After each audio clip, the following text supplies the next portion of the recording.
Breaking news आपल्या समोर येते आहे। रस्त्याकडेला उभ्या असलेल्या ट्रकमध्ये ट्रक ड्रायव्हरने गळफास घेऊन आत्महत्या केल्याची घटना समोर येते आहे आणि या घटनेमुळे एकच खळबळ उडाली आहे। गोंदिया आमगाव रोडवरील ठाणा गावाजवळ एका ट्रक ड्रायव्हरने याचा संशयास्पदरित्या फाशी लावलेला मृतदेह आढळल्याने परिसरात एकच खळबळ माजली आहे। गावकऱ्यांमध्ये मोठ्या प्रमाणात भीतीचं वातावरण पाहायला मिळते।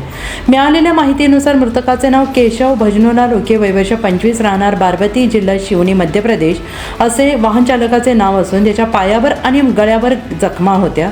शरीरावर रक्त पडल्याचं दिसून आल्याची माहिती मिळताच आमगाव पोलिसांनी घटनास्थळी धाव घेतली आणि त्याचबरोबर फॉरेन्सिक पथक सुद्धा घटनास्थळी सज्ज झालेले आहे। मात्र नागरिक संभ्रमामध्ये पडले आहेत की घटनेच्या मागचे कारण काय अद्यापही अस्पष्ट आहे। ट्रक रस्त्याला बांधून तिथे त्यांनी आत्महत्या केलेली आहे। मात्र शरीरावर आणि गळ्यावरही जखमा असल्याने घातपाताची शक्यता नाकारता येत नाही आणि ट्रकमध्ये गळफास घेऊन तो नागपूरमध्ये ट्रकमध्ये गुळ होता आणि गुळ घेऊन तो नागपूरमध्ये सोडायचा होता। तो गोंदियाला कसा आला हा प्रश्न अनुत्तरित आहे। या दृष्टीने आता आमगाव पोलीस तपास करत आहेत। Saroj Kawale, bureau head, Gondia.